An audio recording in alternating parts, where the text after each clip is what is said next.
ஒரு +2 படிக்கிற பையங்க தேர்வுல வந்து 2 சப்ஜெக்ட்ல தோல்வி அடைஞ்சிடுறான். அவங்க வீட்ல எல்லாரும் அவன திட்டுறாங்க. அவங்க அப்பா திட்டுறாரு, அவங்க அம்மா திட்டுறாரு, அண்ணன் திட்டுறாரு, தம்பி, தங்கச்சி எல்லாமே "என்னடா படிச்ச? என்னடா படிச்சன்னு?" அவன ரொம்ப மோசமா திட்டுறாங்க. அவன் ரொம்ப மனசு நொந்து போய் உட்காந்துருக்கிறான். அப்போ அவருடைய பள்ளி ஆசிரியர் அந்த வழியா வராருங்க வாத்தியாரு. அவர் முகத்த பார்க்குறான். பார்த்தோன்னே அவர் முகத்த பார்க்கவே அவனுக்கு கூச்சம். உடனே திரும்பிக்கிறான். உடனே ஆசிரியர் பக்கத்துல வந்து, "ஏன் தம்பி ஏன் சோகமா உட்காந்துருக்கிறேன்?" "சார் நான் 2 சப்ஜெக்ட்ல ஃபெயில் ஆயிட்டேன் சார். எல்லாரும் என்னைய திட்டுறாங்க சார். நான் என்ன சார் செய்றது?" அப்புட்ன்னா, "நான் ஒரு நிகழ்ச்சி சொல்றேன் கேளு தம்பி. அதுக்கப்புறம் நீ என்ன முடிவு எடுக்கணும்னு பாரு." அப்படின்னு ஆசிரியர் சொன்னாரு. உடனே மாணவன் அவர் சொல்றத கேட்டான். ஆசிரியர் சொன்னாரு, "ஒருத்தன் ஒரு காட்டு வழியா போயிட்டு இருந்தான் தம்பி. ஒரு ஒத்தையடி பாதை. ஒத்தையடி பாதையில திடீர்னு பார்த்தீங்கன்னா, பின்னாடி ஒரு யானை தொரத்துது. காட்டு யானை. அப்ப அந்த யானைக்கு பயந்து அவன் வேகமா ஓடுறான். ஓடுறப்போ அவனால ஓடவே முடியல. சரின்னு சொல்லிட்டு ஒரு மரக்கிளை இருந்தது. அந்த மரத்து மேல ஏறி உட்காந்துக்கிட்டான். ஒரு மரம் அந்த மரம் வந்து மலை உச்சியில இருந்தது. அப்ப மரக்கிளை. அந்த மரக்கிளையில உட்காந்துக்கிட்டான் போய் ஏறி. உடனே யானை வந்து அப்படியே அந்த இதுலயே நின்னு பார்த்துக்கிட்டு இருக்குது. என்ன நடக்குமோ, என்ன நடக்குமோ அப்படின்னு. இவன் எப்போ வருவான் பார்க்கலாம் அப்படின்னு சொல்லிட்டு பார்த்துக்கிட்டு இருந்தது.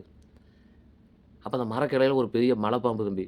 அந்த மலைப்பாம்பு இரைக்காக வெயிட் பண்ணிட்டு இருக்கு. இவன் போய் மாட்டிக்கிட்டான்.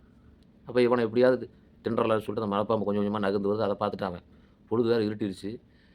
அவன் அப்படியே கொஞ்சம் கொஞ்சமா அந்த மரக்கிளையிலேருந்து நகர்ந்து ஒரு சின்ன கிளையில போய் தொங்க ஆரம்பிச்சுட்டான்.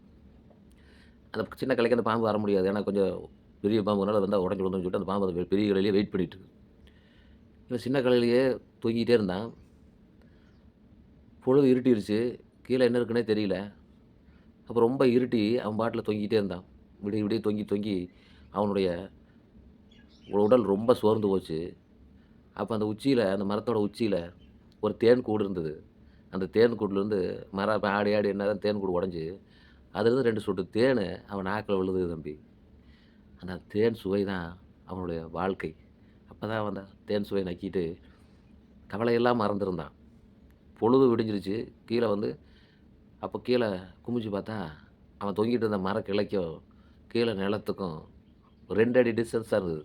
விடிய விடிய அவன் தொங்கிட்டு இருந்திருக்கிறான். இருட்டுல தெரியல. கீழ ஒரு பெரிய பாறை. அந்த பாறைக்கும் இவனுக்கும் ஒரு 2 அடி டிஸ்டன்ஸ் தான். அப்ப கை விட்டிருந்தா 2 அடியில கீழ வந்து தப்பிச்சு போயிருக்கலாம். இருட்டுல தெரியல.